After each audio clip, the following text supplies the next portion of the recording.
सुखदं केवलं ज्ञानमूर्ते द्वन्द्वातीतं गगनसदृशं तत्त्वमस्यादिलक्ष्यम् एकं नित्यविमल अचलं सर्वदि साक्षिभूतं भावातीतं त्रिगुणरहितं श्री सद्गुरु नित्यत्वं नमामि।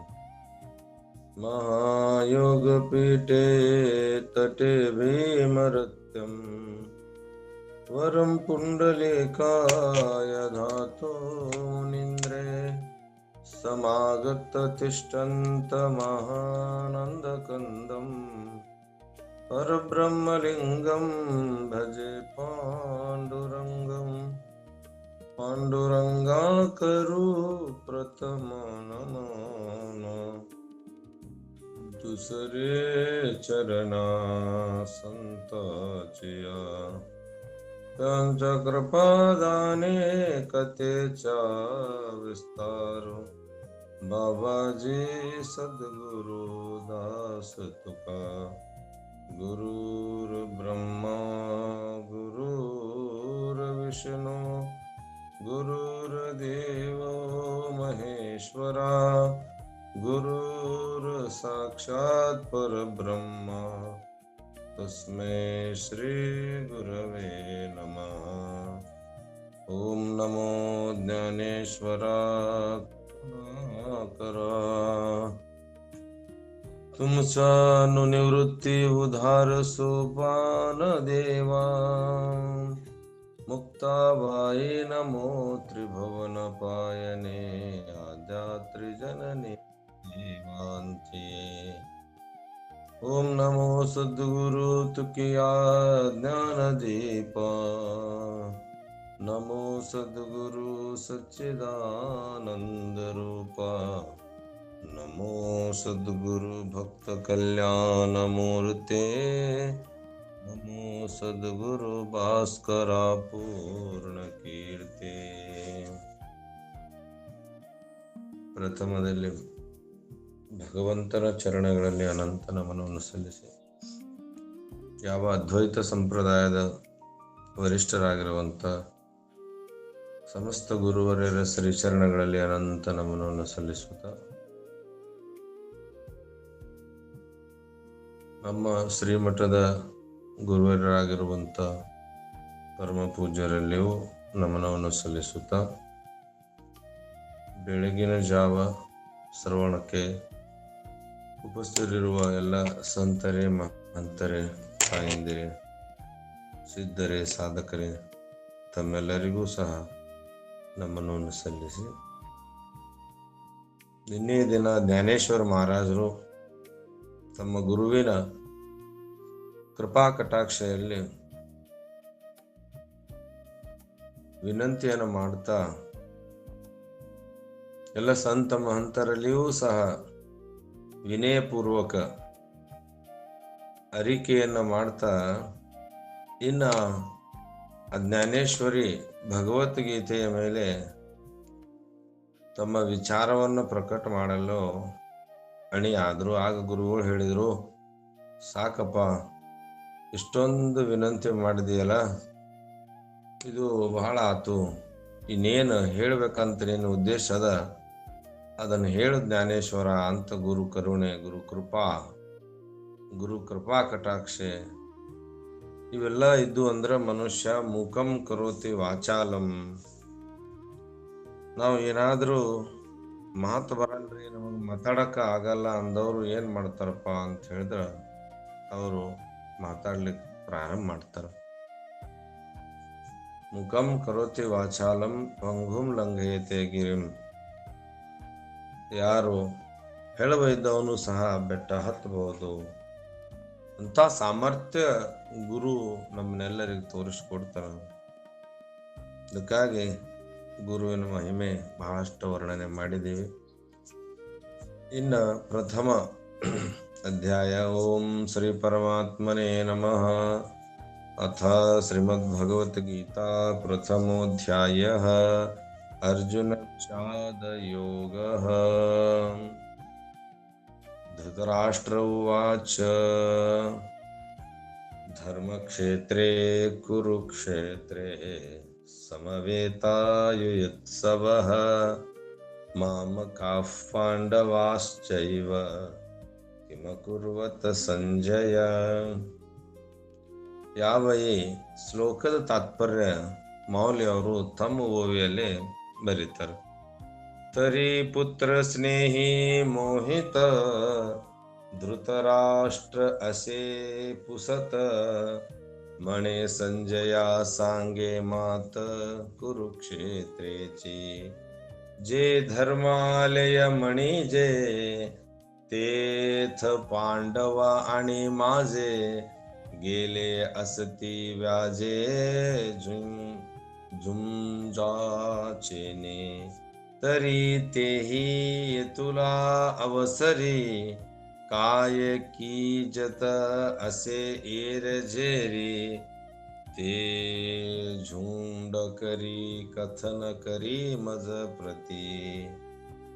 ಇಲ್ಲಿ ಮೊದಲನೆಯ ಶ್ಲೋಕದ ತಾತ್ಪರ್ಯ ಮೌಲ್ಯ ಅವರು ಹೇಳ್ತಾರ, ಪುತ್ರ ಪ್ರೇಮದಿಂದ ಮೋಹಿತನಾದ ಈ ಧೃತರಾಷ್ಟ್ರ ರಾಜ ಏನ್ ಹೇಳ್ತಾನಂದ್ರ, ಏ ಸಂಜಯ, ಕುರುಕ್ಷೇತ್ರ ನಡೆದ ಸಂಗತಿ ನನ್ನ ಮುಂದೆ ಹೇಳು. ಯಾವ ಕುರುಕ್ಷೇತ್ರವು ಧರ್ಮಸ್ಥಾನಕ್ಕೆ ಯೋಗ್ಯವಾದ ಸ್ಥಳ, ಅಲ್ಲಿ ಕರೆಯಲ್ಪಡುತ್ತದೆಯೋ ಅಲ್ಲಿ ನನ್ನ ಮಕ್ಕಳು ಮತ್ತು ಪಾಂಡವರು ಮಕ್ಕಳು ಯುದ್ಧಗೋಸ್ಕರ ಹೋಗಿದ್ದಾರೆ. ಆದರೆ ಅವರು ಪರಸ್ಪರರಲ್ಲಿ ಇಷ್ಟು ಹೊತ್ತಿನವರೆಗೆ ಏನು ಮಾತಾಡುತ್ತಿರುವರೆಂದು ನನಗೆ ಬೇಗನೆ ಹೇಳು. ಯಾರೀತ? ಪುತ್ರ ಸ್ನೇಹಿ ಮೋಹಿತ, ಪುತ್ರರ ಮೇಲೆ ಮೋಹ. ಈ ಮೋಹ ರಾಜನಲ್ಲಿ ಇರಬೇಕಾಗಿರುವಂತ ಸಮದೃಷ್ಟಿ ಇಲ್ಲದೆ ಇರುವಂತ ಅಂತಃಕರಣದ ಅಜ್ಞಾನಿ ಈತ. ಅಂತಃಕರಣ ಮೊದಲೇ ಅಂತಃಕರಣದಲ್ಲಿ ದೋಷ ಇರುತ್ತ. ಈತ ರಾಜ. ರಾಜನ ಮಾತುಗಳು ಹೇಗಿರ್ಬೇಕು ಅಂದ್ರೆ ಎಲ್ಲರೂ ತನ್ನ ಮಕ್ಕಳೆಂದು ತಿಳಿಯಬೇಕು. ಇದು ರಾಜ. ಈತ ಜ್ಞಾನದಿಂದ ಅಜ್ಞಾನಿ ಆಗಿರುವಂತ ಧೃತರಾಷ್ಟ್ರ ಮೋಹಿತ. ಈ 6 ಜನ ಮತ್ಸರಗಳೇನದಾವು ರಾಕ್ಷಸರಲ್ಲಿ ಲೋಭ ಮತ್ತು ಮೋಹ, ಇವುಗಳ ಉಗಮ ಸ್ಥಾನ ಯಾವುದು ಅಂತ ಹೇಳಿದ್ರೆ, ಮೋಹಕ್ಕೆ ಉಗಮ ಸ್ಥಾನ ಅಹಂಕಾರ, ಇಲ್ಲಿ ಮಮಕಾರ. ಮೋಹ ಅಂತ ಹೇಳಿದ್ರೆ ಅಹಂಕಾರ, ಮಮಕಾರ, ಆ ವಿಷಯಗಳ ಮೋಹಕ್ಕೆ ಮೋಹ ಅಂತಾರೆ. ಕಾಮ, ಕ್ರೋಧ, ಲೋಭ, ಮೋಹ, ಮದ, ಮತ್ಸರ, ಈ 6 ಷಡ್ವಿಕಾರಗಳಲ್ಲಿ ಮೊದಲನೇದು ಕಾಮ. ಕಾಮ ಅಂದ್ರೆ ಬೇಕು ಬೇಕು ಎನ್ನುವ ಆಸೆ, ಫಲದ ಅಪೇಕ್ಷೆ, ಆಸೆಯೇ ಕಾಮ.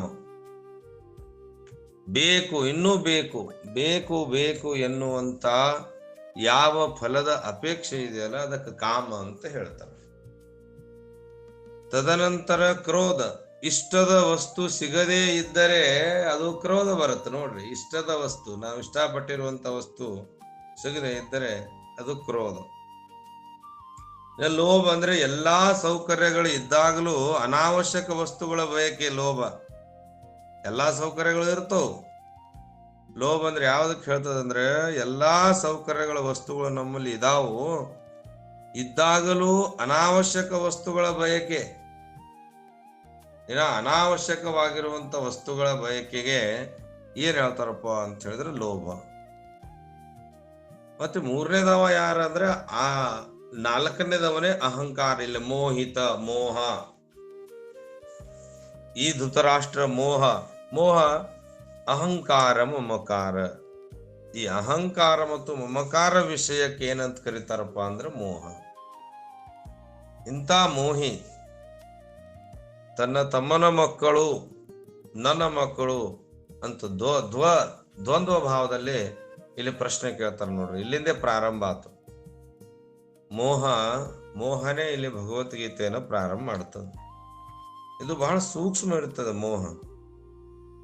ತದನಂತರ 5ನೇದು ಮದ. ಈ ಮದಗಳು ತಿರುಕನಿಗೆ ತಿರುಕ ಇರ್ತಾನಲ್ಲ ಬೇಡ್ಕೊಂಡು ತಿನ್ನೋ ಆತನಿಗೆ ಸಂಪತ್ತು ಸಿಕ್ತಂದ್ರ ಆತ ಆ ಸುಪ್ಪತ್ತಿಗೆ ಸಿಕ್ತಂದ್ರ ನೋಡ್ರಿ ನನಗಿಂತ ಯಾರೂ ಶ್ರೇಷ್ಠ ಇಲ್ಲ ಅಂತಾರ. ಇದು ಬಹಳ ಕೆಟ್ಟದು ಮದ. ಆ ಮದ ಯಾರಲ್ಲಿತ್ತು ಅಂದ್ರೆ ಧೃತರಾಷ್ಟ್ರನ ಮಗ ಆಗಿರುವಂತ ಯಾರು ದುರ್ಯೋಧನ ಅಲ್ಲಿ ಮದ ಇತ್ತು. ಅಂತ ಮದಗಳಲ್ಲಿ 8 ಪ್ರಕಾರದವ್ರಿ. ಇವು ಸೂಕ್ಷ್ಮವಾಗಿ ನಮ್ಮಲ್ಲೇನೋ ಇರ್ತಾವ, ನಿಮ್ಮೆಲ್ಲರಲ್ಲಿ ಇರ್ತಾವ, ಸೂಕ್ಷ್ಮ ಇರ್ತಾವ. ಮೊದಲನೇದು ಕುಲಮದ, ಎರಡನೇದು ಶೀಲ ಮದ, ಮೂರನೇದು ಧನ ಮದ, ನಾಲ್ಕನೇದು ರೂಪ ಮದ, ಐದನೇದು ಯೌವನ ಮದ, ಆರನೇದು ವಿದ್ಯಾಮದ, 7 ತಪ ಮದ, 8 ರಾಜ್ಯ ಮದ. ಏನ್ರಿ ಮದ? ಮೊದಲನೇದು ಕುಲಮದ, ನಾನು ಶ್ರೇಷ್ಠ ಕುಲದಲ್ಲಿ ಹುಟ್ಟೀನಿ, ನನ್ನ ಕುಲ ಶ್ರೇಷ್ಠ ಎಂಬುದು ಕುಲಮದ. ಎರಡನೇದು ಶೀಲ ಮದ, ನಮ್ಮಂಗ ಶುಚಿ ಯಾರೂ ಇಲ್ಲ, ನಾವು ಶ್ರೇಷ್ಠ ಕುಲದವರು, ಶೀಲ ಮತ. ಧನ ಮದ, ನಮ್ಮಣ್ಣ ಸಂಪತ್ತು ಯಾರ್ದದ, ನಮ್ಮಟ್ ಸೌಕರ್ಯ ಯಾರ, 4 ಜನ ಮಕ್ಕಳ ನೌಕರಿಗಾರ, 10-20 ಎಕರೆ ಹೊಲ ಬೆಳ್ಯಾಕತ್ತದ, ಧನ ಮದ. ಇನ್ನ ರೂಪ ಮದ, ಸುಂದರ ಇದ್ದವ್ರು, ನನ್ನಂಗ ಸುಂದರ ಯಾರದಾರ ಅಂದ್ರೆ ಶರೀರ ಶೃಂಗಾರ ಮಾಡೋದು, ಇದು ರೂಪ ಮದ. ಇನ್ನ ತದನಂತರ ಇರೋದು ಯೌವನ ಮದ. ಯೌವನದೊಳಗ ಮನುಷ್ಯನಿಗೆ ರೂಪ ಮತ್ತು ಯೌವನ ಇತ್ತಂದ್ರ ಅದಕ್ಕಿಂತ ಪಾಪ ಮಾಡಕ್ ಬೇರೆ ವಿಷಯ ಮತ್ತೆ ಬೇಕಾ? ಯೌವನ ಮದ. ಆರನೇದು ವಿದ್ಯಾಮದ, ನನ್ನಂಗ ಯಾರು ಹೇಳ್ತಾರ, ನನ್ನಂಗ ಎಷ್ಟು ಜನ ಇಷ್ಟು ಓದ್ಯಾರೇನು,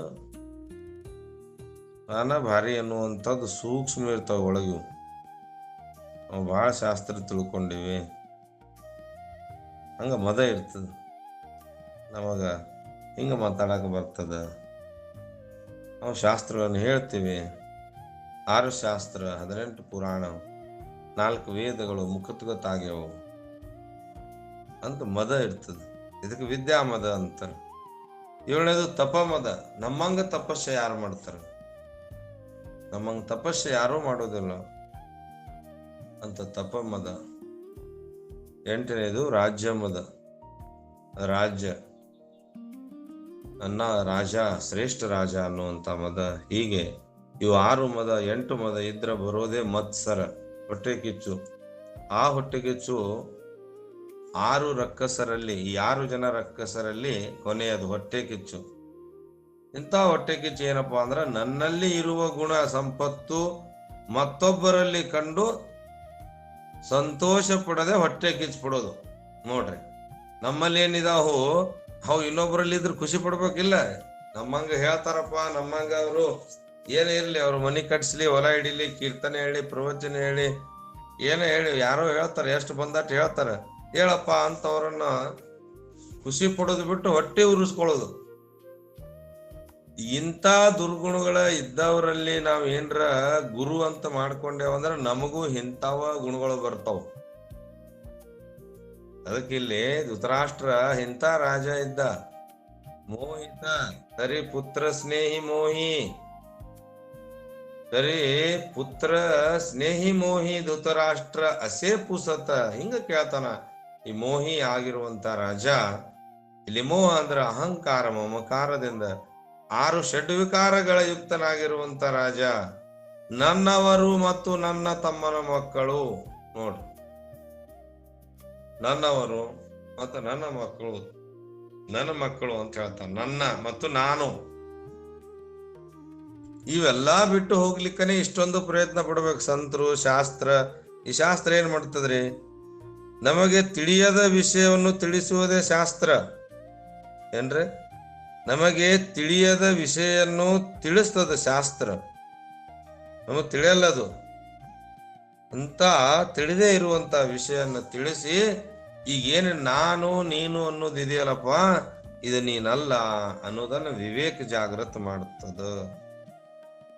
ನೀನು ನೀನು ಈತ ಅಲ್ಲ, ನೀನ್ ಯಾರಿದ್ದೀರಿ ಅಂತ ಹೇಳಿದ್ರ ನೀ ಸ್ವರೂಪ, ನಿನ್ನ ಸ್ವರೂಪದಲ್ಲಿ ನೀನಿರು, ನಿನಗ ನಾನೂ ಇಲ್ಲ ನನ್ನದಿಲ್ಲ ಅನ್ನುವಂಥ ಬಂಧನ ನೀನಲ್ಲ ಅನ್ನುವಂಥ ನಿತ್ಯವಾದದ್ದ ವಸ್ತು ಯಾವುದು? ಯಾವುದು ನಿತ್ಯವಾದದ್ದಲ್ಲ ಅದು. ಯಾವುದು ನಿತ್ಯ? ಯಾರು ಈ 4 ಪ್ರಕಾರದ ಅಭಾವದಿಂದ ಕೂಡದೇ ಇರುವಂಥದ್ದು, ಅಂತ ಅಭಾವ, ಯಾವಾಗಲೂ ಭಾವರೂಪಿ ಆಗಿರುವಂತ ನಿತ್ಯ ವಸ್ತು ನೀನಿದೆ. ಆತ್ಮಜ್ಞಾನವನ್ನು ತಿಳಿಸಿಕೊಡುವುದು ಯಾವುದು ಅಂದ್ರೆ ಶಾಸ್ತ್ರ. ಶಾಸ್ತ್ರದ ಅಭ್ಯಾಸ ಮಾಡದೇ ಇರುವಂತ ರಾಜ ಏನ್ ಹೇಳ್ತಾನಪ್ಪ ಅಂದ್ರ, ಇಲ್ಲಿ ಮೋಹ, ನಾನು ನನ್ನದು, ಈ ದ್ವಂದ್ವ ಭಾವ ಏನ್ ಮಾಡ್ತದಂದ್ರೆ ಮನುಷ್ಯನೊಳಗ ಇವು ಒಳಗಿರ್ತಾವ. ನಾವ್ ಎಷ್ಟೇ ದಿವಸ ಇದ್ರು ಒಳಗಿರ್ತಾವ. ಯಾವಾಗ ನಾವು ಇವ್ಕರನ್ನ ಬಿಟ್ಟಿರ್ತೀವಿ ಆಗ ನಾವು ಸಂತರಾಗ್ತೀವಿ. ಮತ್ ಹಿಂಗ ಇಟ್ಕೊಂಡು ಕೂತವ್ರು ಒಂದ್ ದಿವ್ಸ ಅವ್ರನ್ನ ಏನ್ ಮಾಡ್ತದಪ್ಪ ಅಂತ ಹೇಳಿದ್ರ ಸತ್ಸಂಗದಿಂದ ದೂರ ತಗೊಂಡು ಹೋಗ್ಬಿಡ್ತೇವೆ. ಆ ಪ್ರೇಮ ಇರಬೇಕು, ಮೋಹ ಇರಬಾರದು. ಪ್ರೇಮ ಅಂತಃಕರಣದಿಂದ ಬಂದ್ರ ಮೋಹ ಅಹಂಕಾರದಿಂದ ಬರ್ತದ್ರಿ. ಪ್ರೇಮ ಅಂತಃಕರಣದ ವೃತ್ತಿ.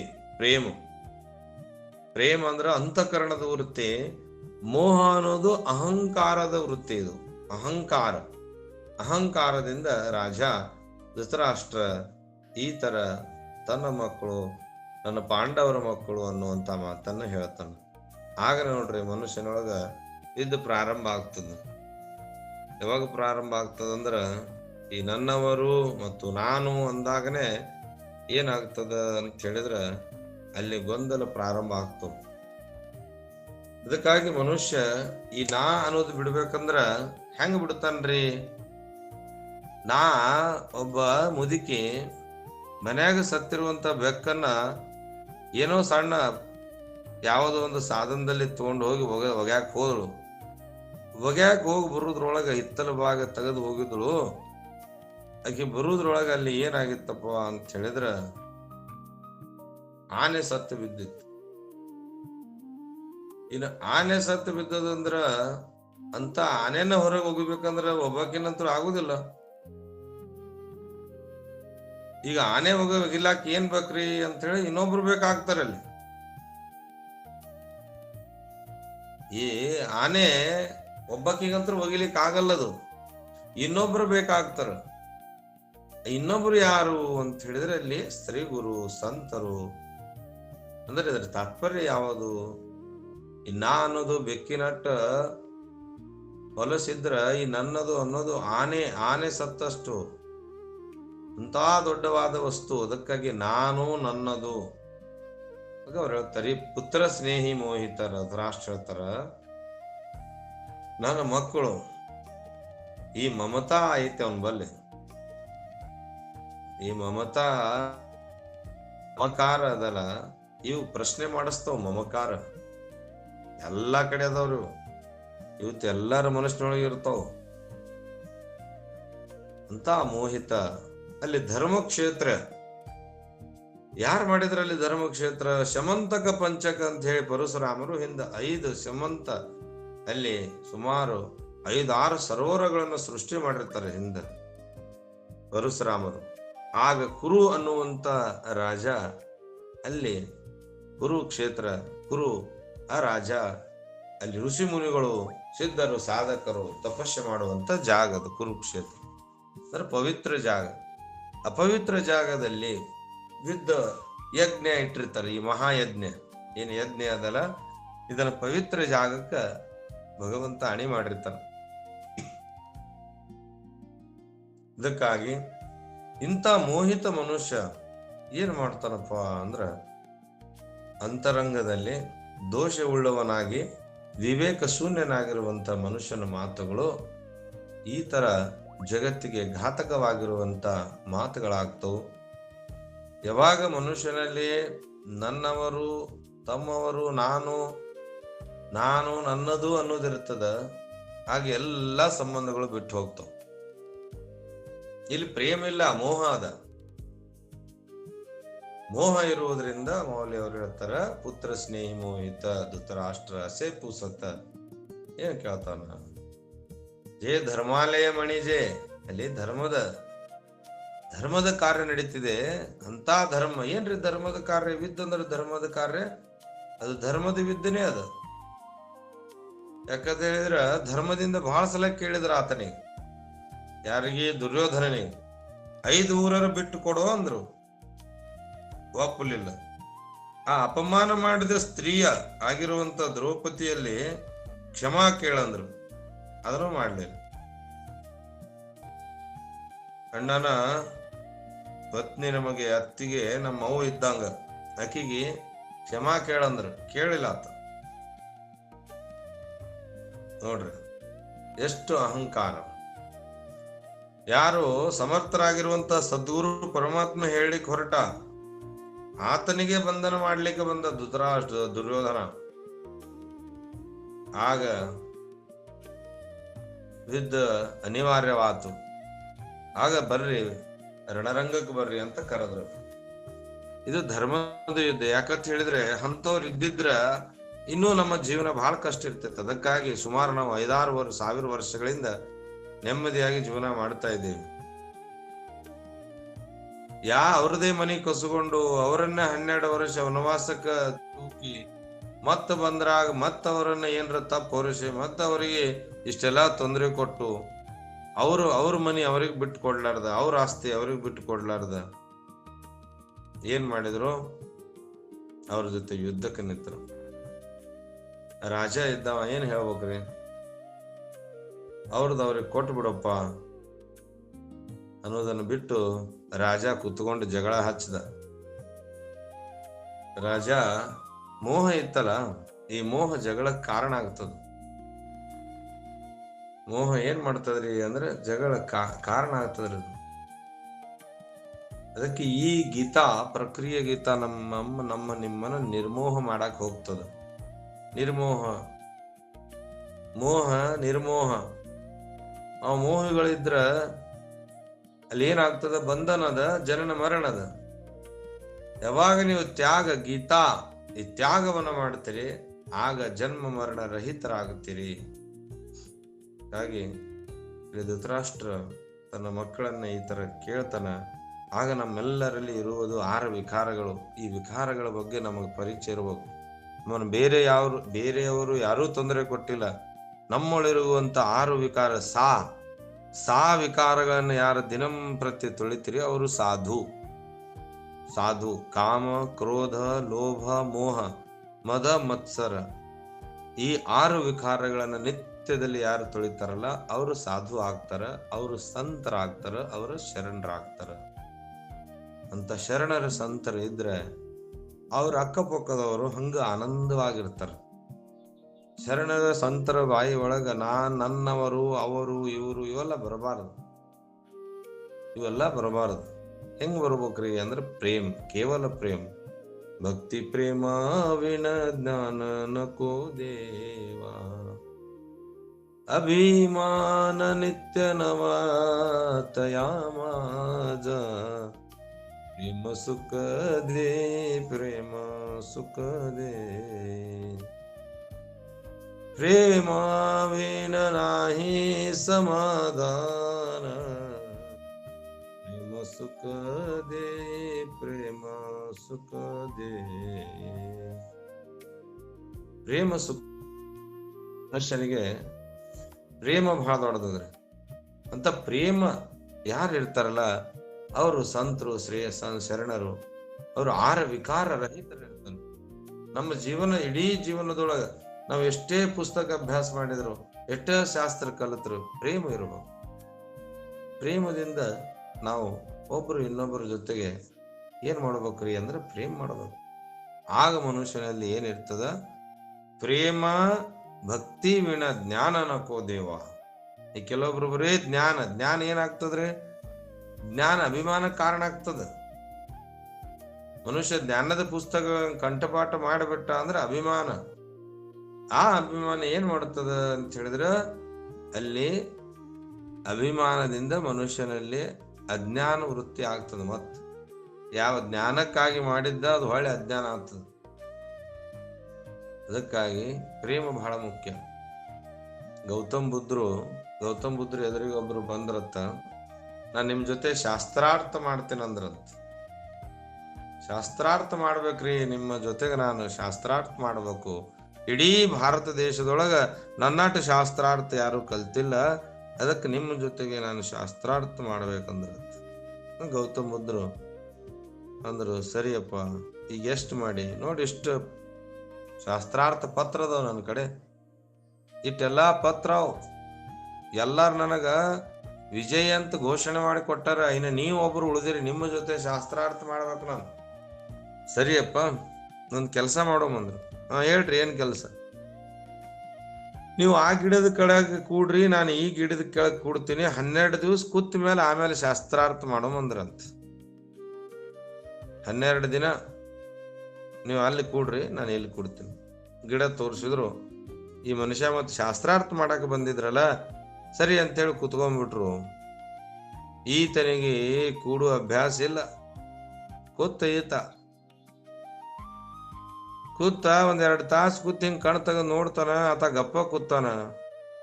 ಮಧ್ಯಾಹ್ನ ಹಸುವಾತು, ತಡಬಡಸಾಗತ್ತ, ಕಣ್ ತಗದ್ ನೋಡ್ತಾನ, ಇನ್ನೂ ಗಪ್ಪ ಕೂತಿದ್ದ. ಸಂಜೆ ಆತು, ಗಪ್ಪ ಕೂತಿದ್ದ. ರಾತ್ರಿ ಆತು, ಗಪ್ಪ ಕೂತಿದ್ದ. ಶಾಂತವಾಗಿ ಮುಗುಳ್ನಗೆ ಇಟ್ಕೊಂಡ ಕುತ್ಕೊಂಡಿದ್ದ. ಈ ತಂದ ಭಜಿತಿ ಆತಲಪ್ಪ ಮರಯ, ಎಲ್ಲಿಂದರ ಕೂತಿನ ಅಂತ ಹೇಳಿ ಹಸು ಆಗಾಕತ್ತಿವಂಗ ಒಳಗ. 1 ದಿನ 2 ದಿನ 3 ದಿನ ಹಂಗ ಮುಗುಳ್ನಗೆ ನಕ್ಕೊತ್ತ ಕೂತಿದ್ದ ಬುದ್ಧ. ಈ ತರ ಒಳಗಡೆ ಹೊಟ್ಟಿ ಉರಿತಿತ್ತಿವಂಗ. ಇವನಿಗೆ ತಳಮಳ. ಆತ ಎಲ್ಲಾ ಬಿಟ್ಟು ಕೂತಿದ್ದ, ಇವ ಎಲ್ಲ ಹಿಡ್ಕೊಂಡು ಕೂತಿದ್ದ. ಹಿಂಗ 1 ದಿನ 2 ದಿನ ಸುಮಾರು 12 ದಿವಸ ಮುಗಿತಲ್ರಿ. ಆಗ ಬೆಳಿಗ್ಗೆ ಕಣ್ ತಗದ್ ನೋಡಿದ್ರ ಈತ ಮುಂದೆ ಕೂತಿದ್ದ.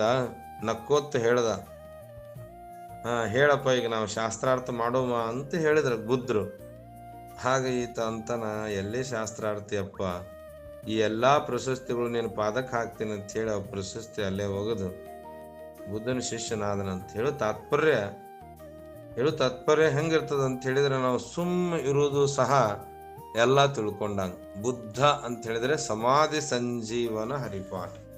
ಮನುಷ್ಯನಲ್ಲಿ ಪ್ರೇಮ ಆತು ಅಂತ ಹೇಳಿದ್ರೆ ಮನುಷ್ಯನ ಮೊಗದಲ್ಲಿ ನಗು ಇರ್ತದ, ಆನಂದ ಇರ್ತದ.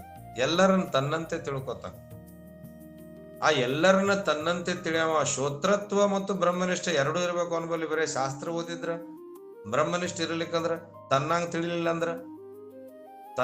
ತಿಳಿಲಿಲ್ಲ ಅಂದ್ರ ಗುರುನ ಮಾಡ್ಕೊಳಕ್ ಬರಂಗಿಲ್ಲ.